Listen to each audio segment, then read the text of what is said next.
l'énigme des aiguilles de pierre et l'effacement silencieux des paysages urbains mondiaux.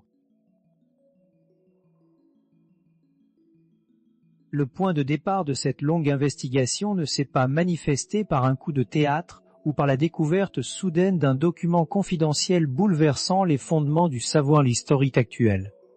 Tout a commencé de manière beaucoup plus subtile, par l'observation attentive d'une simple photographie d'archives représentant un paysage urbain de Philadelphie.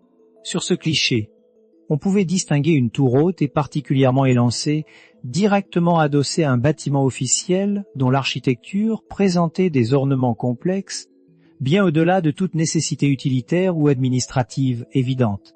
La structure s'élançait vers le ciel en se terminant par une pointe effilée qui lui conférait une allure presque ovale ou sacrale.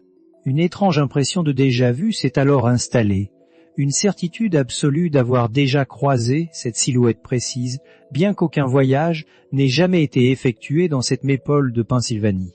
Il a fallu 3 jours de recherches mentales intenses pour situer l'origine de ce souvenir persistant, qui s'est avéré provenir d'une reproduction de cartes postales anciennes montrant un quartier de Paris. Les deux édifices étaient pourtant distincts, situés dans des rues différentes et capturés à des décennies d'intervalle, selon les légendes officielles, mais la tour demeurait rigoureusement identique. Les proportions architecturales étaient analogues. Le travail de la pierre superposée s'élevant selon un rythme délibéré restait le même. Et les fenêtres étroites et cintrées étaient positionnées à des intervalles calculés qui semblaient manifestement conçus pour autre chose que le simple éclairage naturel.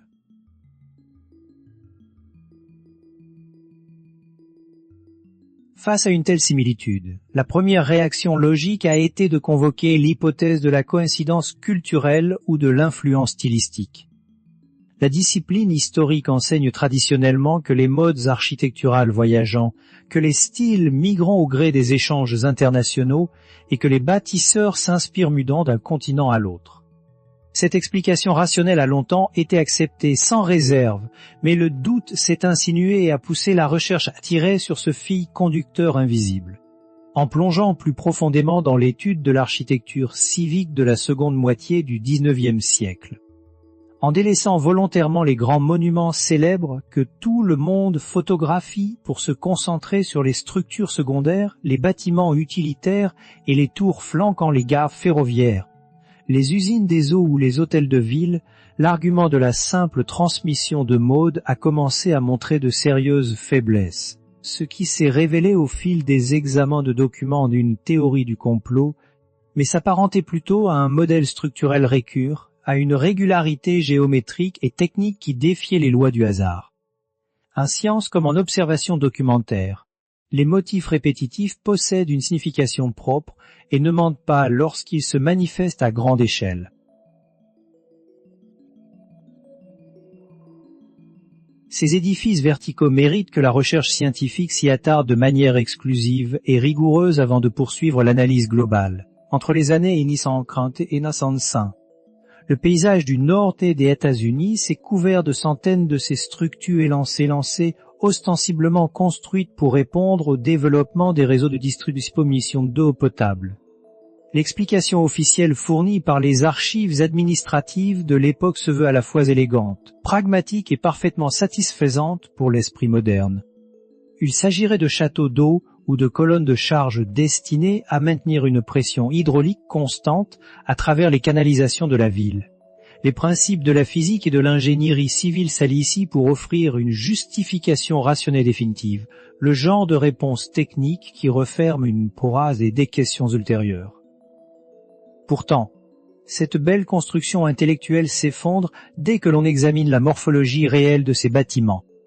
Un réservoir de pression fonctionnelle se résume, par définition technique, à une large conduite verticale entourée de briques pour la protéger des intempéries, avec une porte d'accès pour l'entretien. Aucun ingénieur soucieux des deniers publics n'aurait l'idée d'ajouter un dôme recouvert de cuivre au sommet d'un tube utilitaire, ni de sculpter des cartouches décoratives en pierre à chalettage, encore moins de percer des fenêtres en lancettes à des hauteurs fixes, et de orienter la face principale de la structure vers une direction astronomique précise, identique d'une municipalité à l'autre.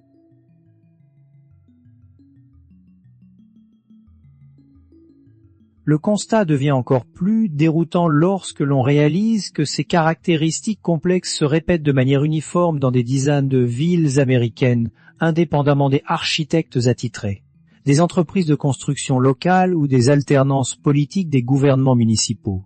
Le mystère atteint son paroxysme quand on se penche sur les archives écrites de ces chantiers, pour des édifices aussi élaborés, représentant des investissements financiers colossaux pour l'époque et touchant au cœur même des infrastructures vitales des cités.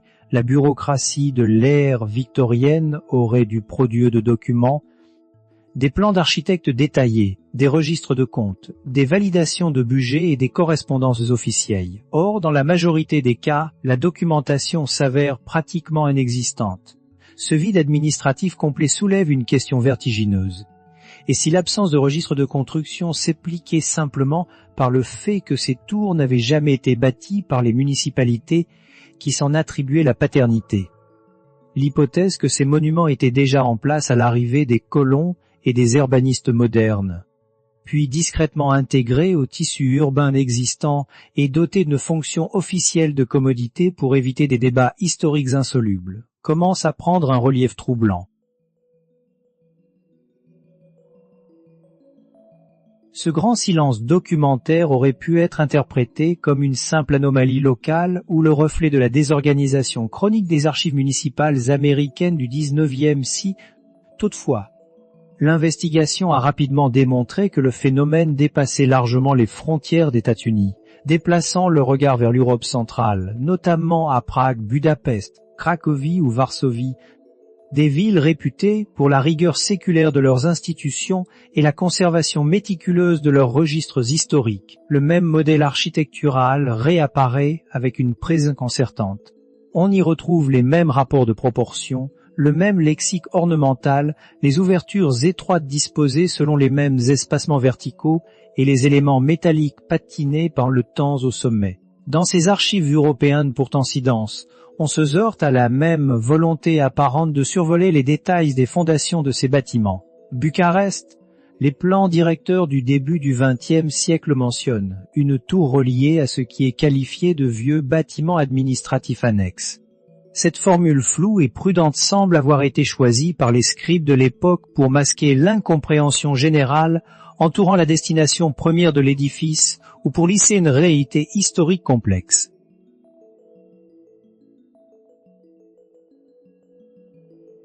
La régularité du phénomène se confirme également à travers les immenses territoires de la Russie intérieure, dans des centres urbains comme Kazan, Nijni Novgorod ou Samara. Bien que ces cités soient séparées par des centaines de kilomètres et qu'elles se soient développées sous des administrations régionales totalement autonomes, elles partageant la présence de ces mêmes flèches de pierre s'élevant selon des rapports de proportions identiques par rapport aux structures adjacentes. Les rapports officiels y attribuent parfois œuvre à des architectes locaux dont le reste de la production ne présente absolument aucune ressemblance stylistique avec ces tours ou préfèrent tout simplement laisser la case de l'auteur vide. Face à cette prolifération transcontinentale, une interrogation fondamentale s'impose à la recherche qui assurait la coordination de ces chantiers. Au XIXe siècle, à une époque où le télégraphe balbutiait à peine et où le téléphone n'existait pas, aucun moyen technique ne permettait à des architectes basés à Philadelphie, Paris, Prague et Kazan de se concerter en temps réel pour appliquer une logique spatiale et des éléments de décoration aussi rigoureusement identiques sur une période d'à peine 50 ans. L'argument des manuels de modèles architecturaux en circulation à l'époque ne résiste pas à l'analyse, car l'examen minutieux de ces catalogues de l'époque montre qu'aucun d'entre eux ne contient les plans de ces structures spécifiques.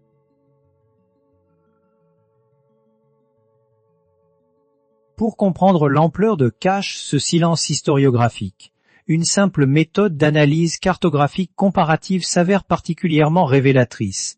En examinant de près les plans cadastraux d'une grande métropole américaine ou européenne de l'année 1500, puis en les comparant successivement à ceux des âmes 1906 et d'aujourd'hui, on constate des disparitions qui ne correspondent pas aux vagues classiques de rénovation urbaine. L'effacement des quartiers insalubres, le démantèlement des vieilles usines ou le percement des voies rapides pour les automobiles sont des événements historiques documentés, débattue dans la presse et souvent accompagnée de photographies de démolition ou de contestations citoyennes. Les structures dont il est question ici s'évanouissent d'une manière plus feutrée. Visibles sur les plans du XIXe siècle et parfois perceptibles en arrière-plan des premières photographies de rue, elles cessent subitement d'apparaître sur les cartes ultérieures sans qu'aucun permis de démolition ou dossier de reconstruction ne soit enregistré. Le tissu urbain semble s'être refermé sur lui-même, les immeubles voisins ayant légèrement modifié leurs lignes de parcelles pour combler le vide laissé par la disparition de la structure verticale, comme si elle n'avait jamais existé.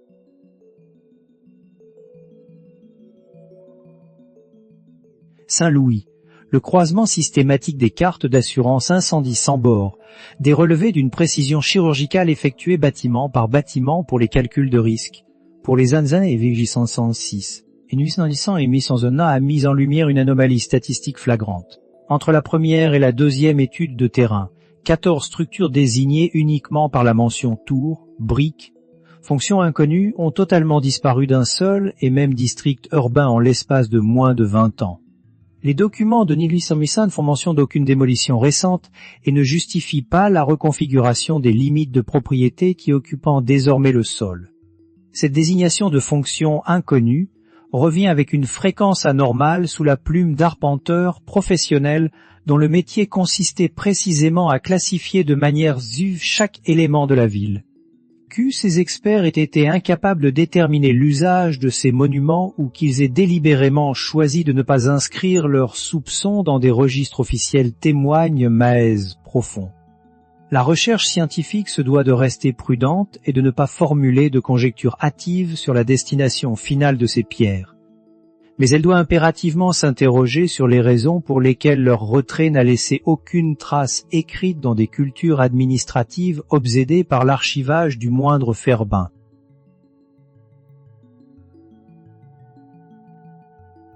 Les témoignages visuels légués par les pionniers de la photographie complètent encore la position des historiens classiques. À partir des années 1840, les photographes ont commencé à arpenter les rues d'Europe et d'Amérique avec un souci du détail presque obsessionnel, accumulant des clichés qui constituent aujourd'hui les pièces méplexions des musées nationaux. En observant attentivement les arrière-plans de ces images, loin du sujet central ou du monument officiel qui faisait l'objet de la commande, on découvre régulièrement la silhouette de ces tours mystérieuses. L'objectif argentique, par sa nature purement mécanique, enregistrait de manière brute tout ce qui se trouvait dans son champ de vision, capturant ainsi des pans entiers d'une réalité urbaine que les textes officiels passaient déjà sous silence.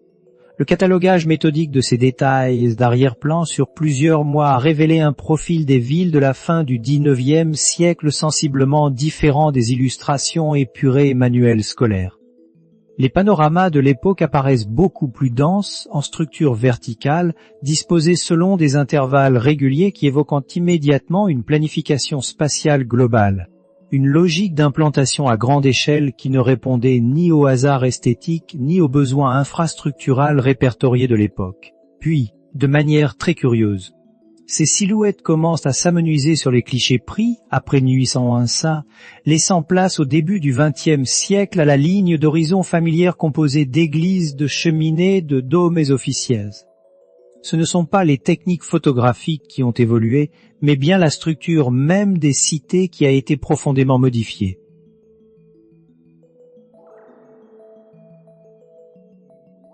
Si dans les sous-sols des grandes villes du Midwest américain, telles que Chicago, Cincinnati ou Indianapolis, que les preuves physiques de cette anomalie historique deviennent impossibles Arte, selon l'histoire officielle. Ces régions n'étaient que des étendues sauvages ou de modestes campements de pionnières avant les décennies 1820 et 1830.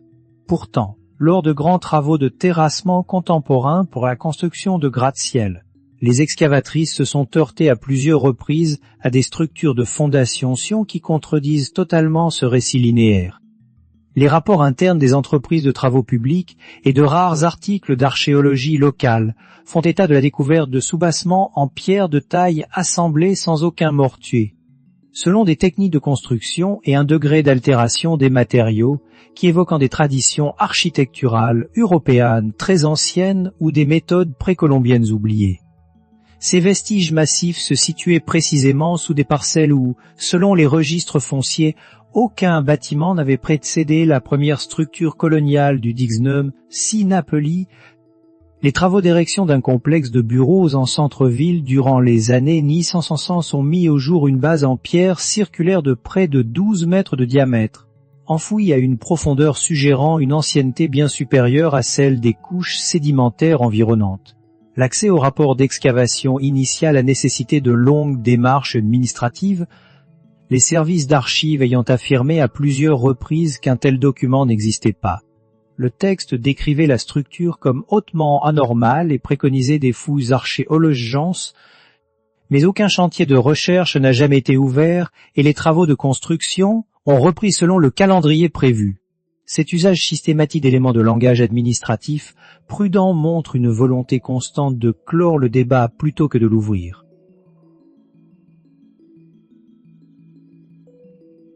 L'accumulation de ces indices matériels et documentaires ramène inévitablement la réflexion vers l'hypothèse de la préexistence de ces tours.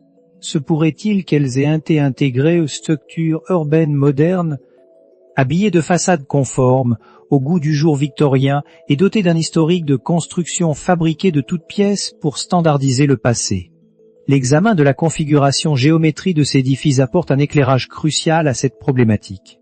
Nazi, une étude approfondie portant sur la position géographique des tours civiques encore debout dans le nord et des États-Unis a été menée par un chercheur universitaire qui a exigé de conserver l'anonymat pour protéger sa carrière des foudres de l'académisme traditionnel.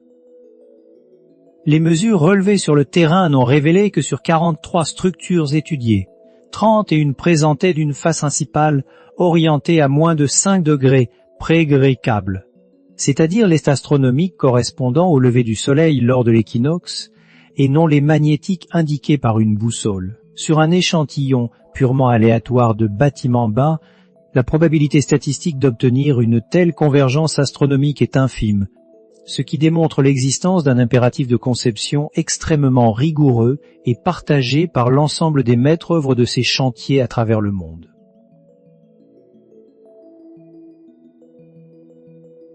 Cette orientation invite à analyser la disposition des ouvertures de ces tours à la lumière des anciennes cartes du ciel. Bien que la recherche doive progresser ici avec la plus grande réserve en raison du caractère fragmentaire des indices d'Iré, l'alignement de certaines fenêtres étroites placées à des hauteurs inhabituelles semble correspondre à des trajectoires stellaires précises, à des cycles lunaires majeurs ou à des événements spécifiques. Ces caractéristiques suggèrent que ces édifices de pierre n'avaient rien de dispositif de stockage d'eau ou de simples éléments de prestige municipal, mais fonctionnaient plutôt comme des instruments d'observation fine ou des récepteurs orientés vers des sources de signaux cosmiques ou physiques dont la science moderne a perdu le souvenir, la compréhension technique. Ce qui s'est joué entre les années 1890 et 1900 s'apparente à une entreprise d'effacement structurel. L'analyse croisée de sources documentaires provenant d'horizons géographiques totalement distincts révèle le déroulement d'un programme d'élimination systématique et coordonné de cette BD scientifique de monuments, touchant simultanément les réseaux urbains d'Amérique du Nord, d'Europe, d'Amérique du Sud et d'Australie. Ce phénomène ne présente pas les caractéristiques d'une obsolescence architecturale naturelle liée au vieillissement des matériaux, mais montre tous les signes d'une action volontaire à échelle planétaire.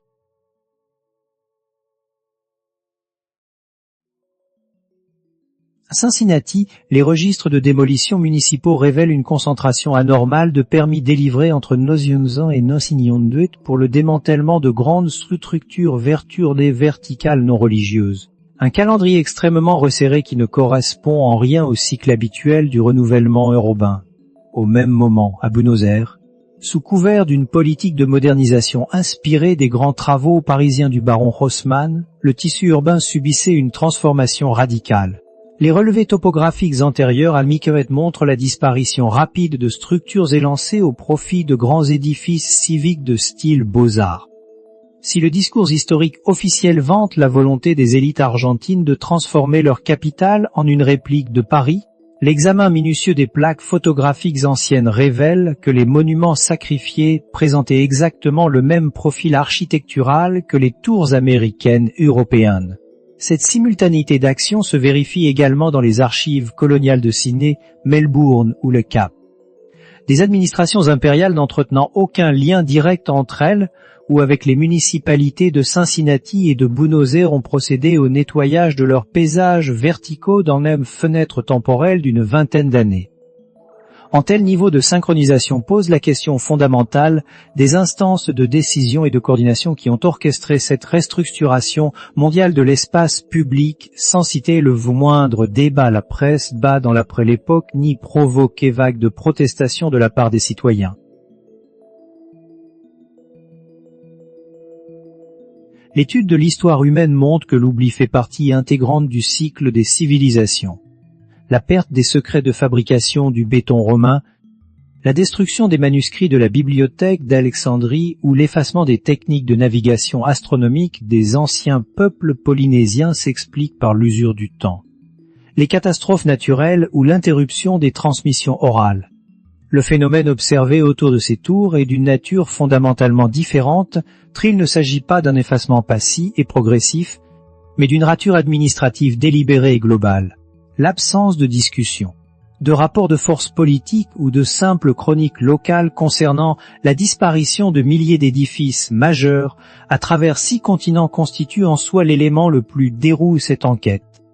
Quel savoir possédaient les concepteurs de ce réseau mondial? Étaient-ils dépositaires d'une technologie énergétique, d'une méthode de communication vibratoire ou d'une science de l'énergie physique disparue, dont l'accès a été volontairement verrouillé pour des motifs qui échappent désormais à l'analyse contemporaine? La perspective que ces tours aient fait partie d'un système technique parfaitement fonctionnel, dont l'éradication complète a nécessité un effort de coordination internationale sans précédent, s'avère bien plus troublante que n'importe quelle explication liée à une fonction mystique.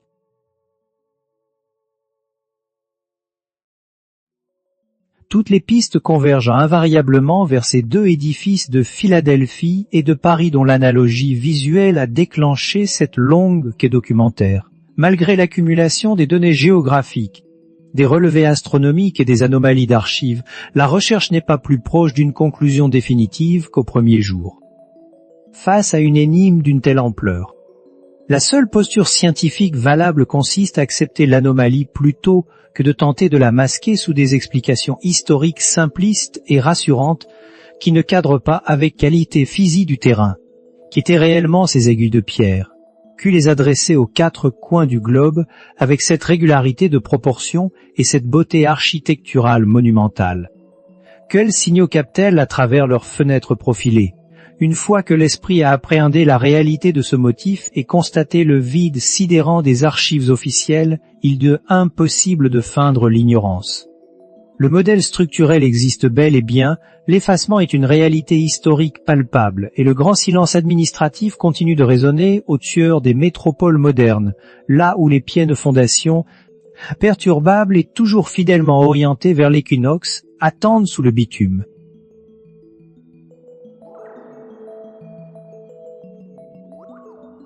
Trutis alloué étranger dans fiction, soit subscrit buton Renault te neve mise de next classique historical secret.